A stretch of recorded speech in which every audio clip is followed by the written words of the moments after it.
Salutare și bine te-am regăsit, sunt în Hong Kong. Sunt într-o mică vacanță, sunt în trecere pe aici, dar când ajung aici nu ratez niciodată magazinul ăsta, este foarte mare. Asta este Fortress și ăsta este doar un mic sample, este un fel de, cum să zic eu așa, un fel de flagship store, un loc unde vin doar cele mai gadgeturi care abia s-au lansat. Și am găsit aici în magazinul ăsta noile telefoane de la Honor și e o ocazie foarte bună să-ți arăt diferențele de culori. O să-ți mai arăt și alte gadgeturi, dar astea abia au fost lansate ieri și deja sunt expuse în magazin. Și uite, spre exemplu, diferența de culoare între Honor Magic V5 pe negru, pe acest SIDEF, un fel de, nu știu cum să zic eu, cremă, așa, și aici e varianta aurie. Așa arată cele trei culori.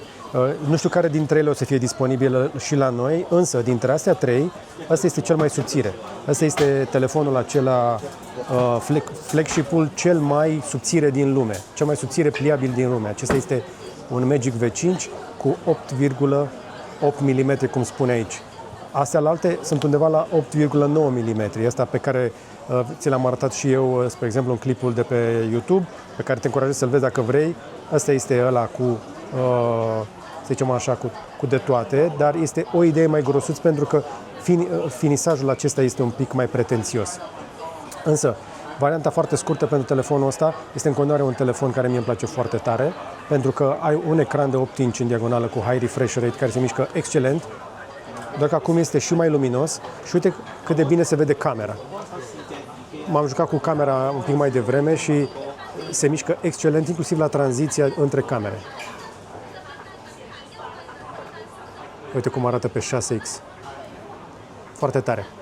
Așadar, cam așa arată diferențele de culoare între aceste telefoane. Însă, o chestie pe care o să ți-o spun și aș vrea să nu-mi ia nimeni în nume de rău, sper să nu se supere că o să zic chestia asta cei de la Honor, dar trebuie să știi că aici în Hong Kong nu prea au tax-free. Și pentru că nu au tax-free, prețurile sunt mai mici, dar au și niște promoții de lansare. Eu nu știu cum au făcut, că aici, spre exemplu, telefonul ăsta se vinde la promoție cu căștile astea. Adică dacă ții un Honor Magic V5, primești gratuit căștile, care valorează și ele, în mod normal, sunt de la vreo 300 și ceva de euro la noi. S-au mai ieftinit un pic pentru că sunt WH-1000X Mark V de la Sony. Au apărut între timp Mark 6 și s-au mai ieftinit un pic. Însă prețul de plecare pentru acest telefon este de $10.000 de Hong Kong. Asta înseamnă undeva la vreo 6.500 de lei. Versiunea asta la promoție este de 12.000 și chestia asta ne duce la o socoteală destul de interesantă. Fii atent, pentru că am făcut calculul. Deci dacă dau, uite, $12.000 de Hong Kong în USD, să dau un euro, că noi funcționăm mai bine pe euro.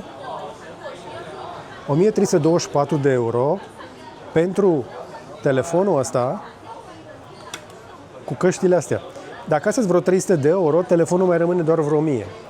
Încă o dată, aici în Hong Kong nu există TVA, există doar un fel de sales tax. Dar chiar și așa, chiar și la 1300 de euro, asta este unul dintre cele mai accesibile flagship foldable din 2025 și este, din punctul meu de vedere, cel mai bun pliabil de până acum, pentru că ce am văzut în telefonul ăsta este spectaculos. Am vrut să verific dacă nu cumva ăsta are bateria aia de 6000, e de 5850, dar este foarte subțire, este metalic, cu camere noi îmbunătățite, cel mai nou procesor, tot ce vrei și toată chestia asta, tot telefonul ăsta iese la 1000, maxim 1100 de euro aici. Hai să arăt foarte repede 2-3 pliabile. Spuneam eu în clipul de prim contact de acest Oppo Find N5, care și ăsta este foarte subțire și seamănă în multe puncte de vedere, dar vezi, ăsta este 8,93. Este un pic mai grosuț. Ăsta este adevăratul concurent.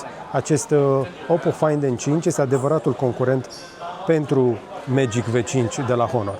Da? Camere făcute în colaborare cu Hasselblad, tot așa un telefon foarte subțire, foarte finuț și ăsta este reușit. Și ăsta îmi place. Dar ăsta, spre exemplu, fără promoție, este 11.400, deci și ăsta se duce undeva pe la vreo 1.500 de euro aici.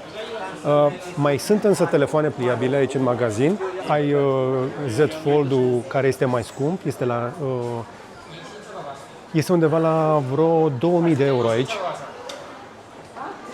Și cele mai tari telefoane pliabile Printre cele mai tari telefoane pliabile este acest Mate XT care costă o avere.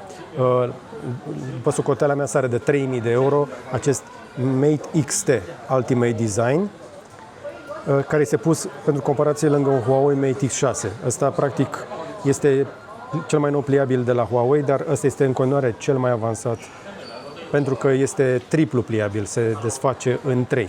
Aici este pus doar în 2, l-am mai văzut încă într-un magazin și a început să fie stoc, pentru că telefonul ăsta are listă lungă de așteptare. Mai sunt și alte telefoane spectaculoase aici, dar cam așa arată prețurile și uite, vezi și ăsta de la Huawei, 13.000 de dolari de Hong Kong, deci este undeva la tot așa, vreo 1.400-1.500 de euro minim, înainte de TVA. Deci pe piața pliabililor, cam așa arată în momentul ăsta concurenții importanți. Avem Honor, avem Oppo, avem Huawei și avem evident Samsung. Așteptăm ca pe la jumătatea lui august să mai vină și cei de la Google cu un telefon pliabil. Ar să vină evident un 10 Pro Fold, un Pixel 10 Pro Fold. Și mai este un Vivo, dar acel Vivo este foarte greu de găsit. Dar o să-l mai găsesc eu aici prin magazine și vi-l arăt. Însă m-au lăsat cei de la Fortress să filmez. Pentru mine este ca un loc de pelerinaj. Dacă ajung vreodată în Hong Kong, te încurajez să vezi un pic cam cum arată magazinelor de electronice, pentru că ăsta ce vezi aici este mic. Am văzut magazine mult mai mari, am mai făcut clipuri de aici. De fiecare dată când trec prin Hong Kong îmi face mare bucurie să merg în pelerinaj. Și sper că ți-a plăcut acest clip așa cut-cut, cu impresiile mele despre piața de telefoane pliabile, cu niște prețuri pe care mi-aș dori să le avem și pe la noi, deși noi avem și TV, că avem și recesiune și mai avem și alte probleme. Dar cheltuiți cu înțelepciune banii pe care aveți pe tehnologie, pentru că competiție există și sunt convins că prețurile o să mai scadă. Cam atât deocamdată. Nu uitați să dai un like, un share și un subscribe și până data viitoare să vă fie numai bine. Și să-i mulțumesc camera girl-ului din spatele camerei de astăzi. Thank you!